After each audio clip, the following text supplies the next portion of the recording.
June 15, 1944. Newchurch Airfield, Kent.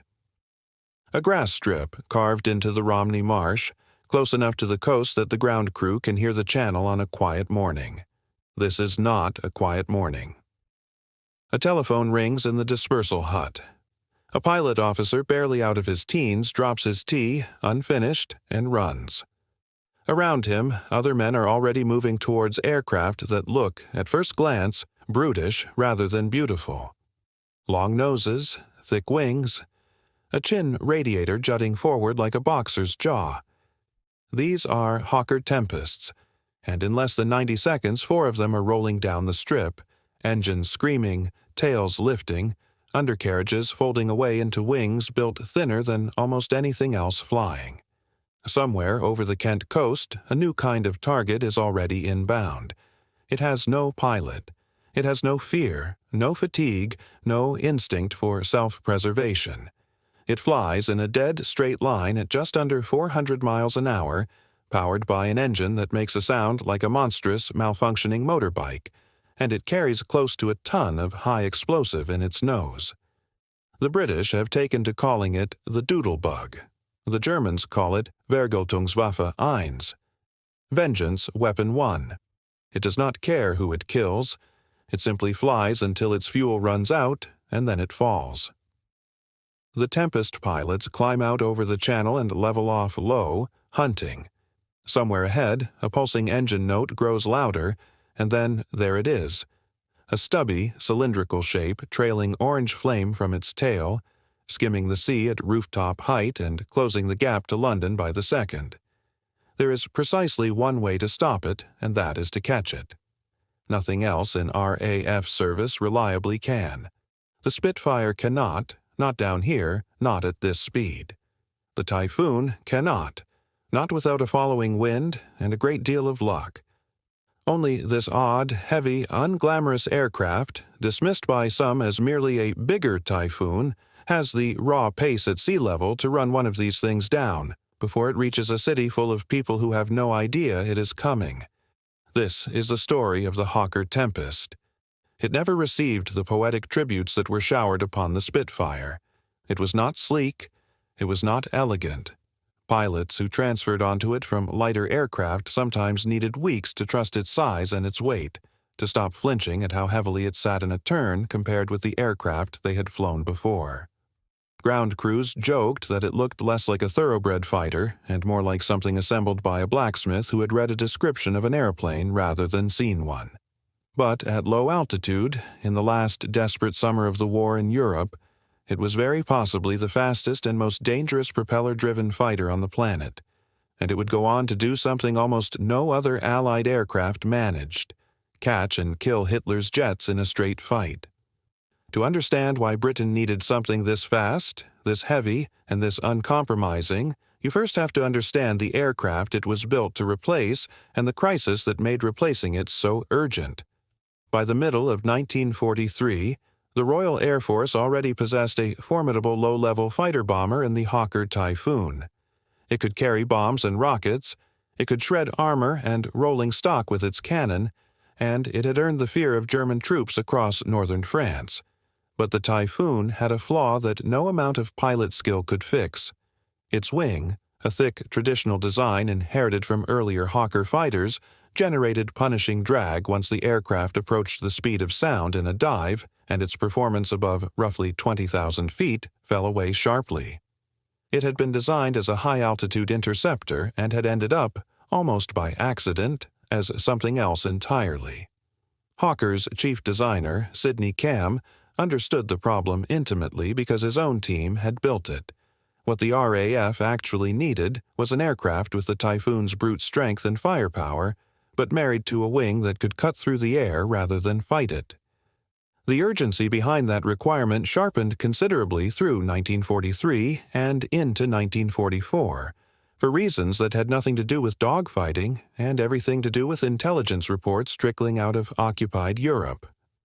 Reconnaissance photographs of a research station on the Baltic coast at a place called Peenemünde showed strange ramps and unfamiliar airframes. British analysts suspected, correctly, that Germany was developing pilotless flying bombs capable of striking London without ever risking a Luftwaffe crew. When the first of these weapons finally crossed the Channel in the second week of June 1944, barely a week after the Normandy landings, the scale of the threat became horribly clear within days.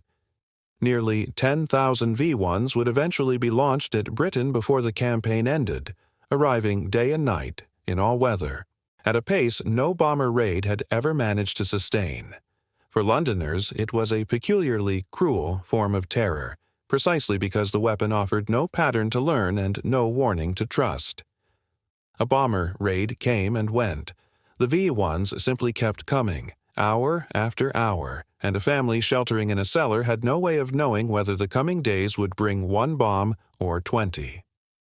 Existing anti-aircraft defenses, radar, barrage balloons, and standard fighter patrols could account for some of them, and the defenses steadily improved as the summer wore on, with anti-aircraft gunners eventually moved to the coast where they could fire freely without endangering inland towns.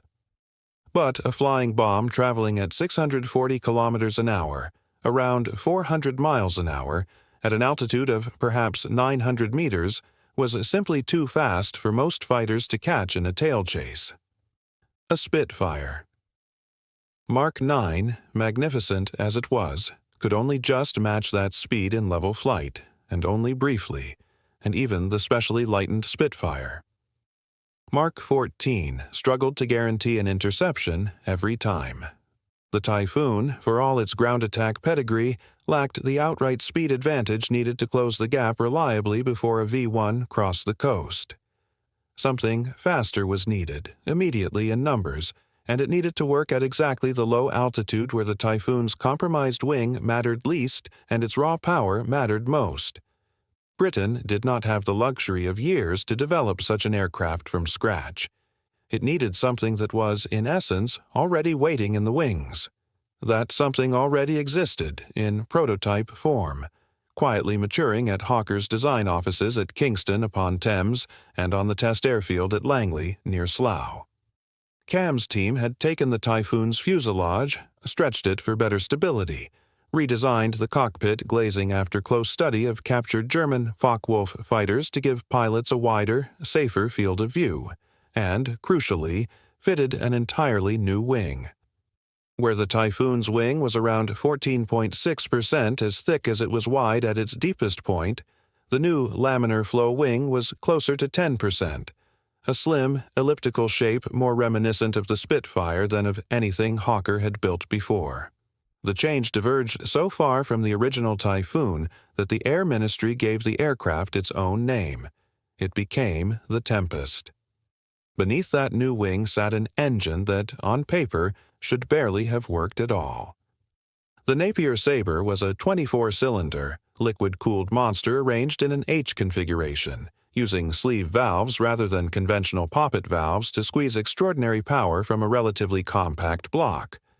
In its definitive form, the Sabre 2B produced somewhere in the region of 2,180 to 2,420 horsepower, depending on boost settings, which is roughly the combined output of 40 family motor cars running flat out at once. It drove a four-bladed de Havilland propeller measuring 4.3 meters across, and it made a noise that ground crews at Newchurch described as less like an aircraft and more like an approaching thunderstorm, which is fitting, given the name eventually chosen for the type. The engine had a well-earned reputation for temperamental behavior during its early development, prone to overheating and mechanical failure, and getting it reliable enough for frontline service consumed much of Hawker's effort through late 1943.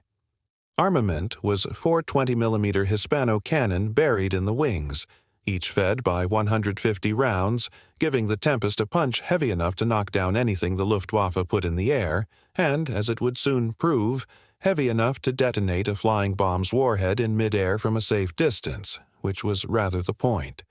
The fuselage itself was lengthened compared with the Typhoon, adding stability at the high speeds the new wing now made possible, and the cockpit glazing was reworked into a slim three-piece frame with a bullet-resistant central panel, layered glass some 44 millimeters thick in total, giving pilots both better visibility and a fighting chance if a cannon round came through the nose. Beneath the skin, the undercarriage retracted fully, tailwheel included, into an airframe that, fully loaded with fuel, ammunition, and 2 drop tanks, could weigh in the region of 5.5 tons, making it one of the heaviest single-engine fighters flown by any Air Force during the war. That weight, so often a liability in a turning fight, became an asset in a dive and in sustained high-speed flight, helping the Tempest hold its speed through rough air and gunfire alike in a way that lighter fighters simply could not match. Production was never lavish by wartime standards. Only around 805 examples of the definitive Tempest Mark V were completed before the war's end. Built at Hawker's factories at Kingston and Langley, and hampered at points by industrial disputes on the shop floor that briefly slowed deliveries just when the RAF needed every airframe it could get. Records on exact monthly output through 1944 remain patchy in places. Understandably so, given wartime secrecy around production figures for a weapon considered strategically vital, and post-war historians have had to reconstruct much of the picture from squadron records rather than complete factory ledgers. What is clear is that the aircraft reached squadrons only just in time. The first production Tempest Mark V had flown in June 1943, but persistent teething troubles, chiefly with that temperamental Sabre engine, delayed its arrival on operational squadrons until April 1944, a matter of weeks before it would be needed more urgently than almost anyone at Hawker could have anticipated. If you're finding this interesting, a quick subscribe helps more than you know. Number 3, Squadron, and Number 486 Squadron, the latter crewed largely by New Zealanders, took the Tempest into service at Newchurch that spring, initially flying fighter sweeps and reconnaissance over Normandy ahead of the invasion. Then the V-1s began falling, and the Tempest squadrons were pulled back for home defense, tasked with a job unlike anything they had trained for, intercepting an unmanned weapon that offered no evasive tactics, no fear response, nothing but a straight, punishingly fast line towards London. Pilots developed techniques on the fly. Approach from slightly behind and below, where the bomb's small tail fin created a blind spot. Fire in short bursts at the pulse jet engine itself rather than the warhead, because a solid hit on the explosive charge from too close a range could bring down the attacking fighter along with its target. Some pilots, having exhausted their ammunition, resorted to flying alongside a V-1 and tipping it off course with a wingtip, close enough to feel the shockwave of the pulse jet's exhaust. It was dangerous, exacting work, made worse by the Sabre engine's tendency to cut out when it ingested hot exhaust gases from a V-1 flown too close, and by friendly anti-aircraft gunners who occasionally mistook a low, fast-moving Tempest for the very weapon it was chasing. One name recurs more than any other in the accounts of this campaign: Squadron Leader Joseph Barry, credited with destroying 61 V-1s, more than any other pilot flying any type of aircraft. On some days, he and his squadron mates would fly 30 or 40 individual patrol sorties between them, scrambling repeatedly through daylight and darkness alike, since the V-1s made no distinction between the two.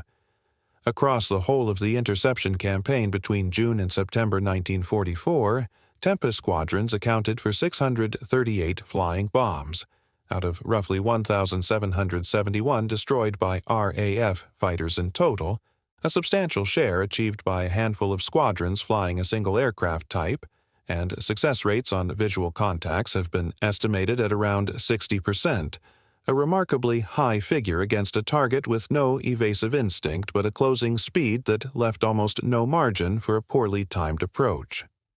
The psychological effect on the ground in southern England is harder to quantify than the kill tally, but survivors' accounts consistently describe the particular relief of hearing a V-1's engine cut out over open country rather than over a street full of houses, a relief owed, more often than not, to a Tempest pilot who had caught it in time and then had to peel away hard to avoid the blast of its detonation below.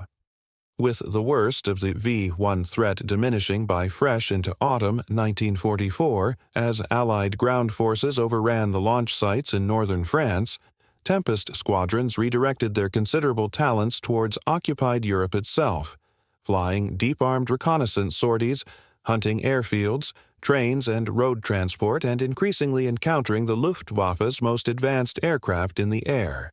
Here, the comparative picture becomes especially revealing.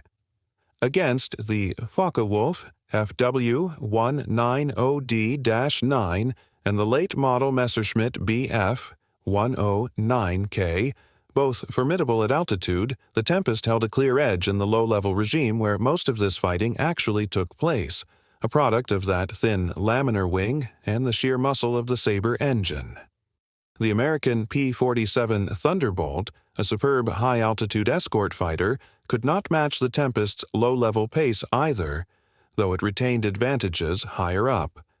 Most strikingly, the Tempest proved to be one of the very few Allied piston-engined aircraft capable of catching a Messerschmitt Me-262 jet in level flight, provided the engagement happened down low, where jet performance actually suffered relative to altitude, and Tempest pilots claimed around 20 confirmed jet kills through the closing months of the war, most of them achieved by diving on jets during the vulnerable moments of takeoff and landing, when their turbines were at their least forgiving. Pierre Clostermann, the French ace who flew Tempests with No. 3 Squadron and later wrote a celebrated memoir of his war, rated it the finest fighter he ever flew, the Spitfire included. German pilots, for their part, learned to treat a diving Tempest with real caution, aware that at low level almost nothing else the Allies possessed could match it. What the Tempest never achieved was wide-scale recognition to match its performance. It arrived too late in the war and in numbers too small to become the household name that the Spitfire or the Mustang became, and its production run of roughly 800 wartime examples looks modest, set beside the tens of thousands of Spitfires and Messerschmitt Bf 109s that rolled off assembly lines on both sides. Its legacy sits instead in narrower, sharper terms. The aircraft that did more than any other single type to blunt the V-1 offensive against London, and the aircraft that proved, however briefly, that a well-designed propeller fighter could still hunt a jet and win, at least at the altitudes where the fight actually happened. Exact figures on how many German aircrew or ground personnel were lost to Tempest attacks during the wider armed reconnaissance campaign remain difficult to pin down with confidence, scattered as they are across squadron combat reports rather than any single tally. And historians continue to treat some individual claims with appropriate caution, since aerial combat has always produced more claimed kills than confirmed wrecks. What is not in doubt is the aircraft's reputation among the men who flew against it. It influenced the post-war Hawker Fury and Sea Fury, and by extension the long line of piston-engined thoroughbreds that carried British fighter design to its absolute technical limit before jets rendered the entire lineage obsolete within a few short years. Surviving examples are rare.